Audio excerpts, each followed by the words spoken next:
जब कभी तुम्हारा सब्र थकने लगे तो ये आयत याद कर लेना। लोग पूछते हैं कि दर्द में सुकून कैसे हो सकता है।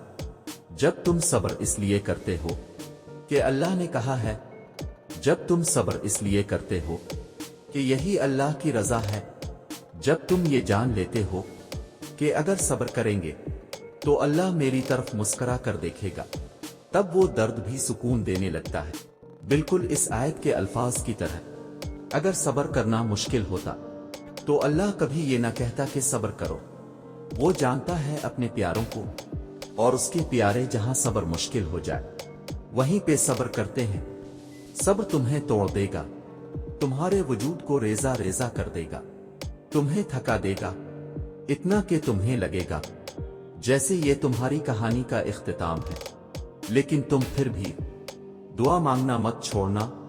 आजमाइशें तुम्हें हिम्मत हार जाने की हर मुमकिन वजह देंगी, लेकिन तुम्हें अल्लाह की मोहब्बत के लिए आगे बढ़ना है।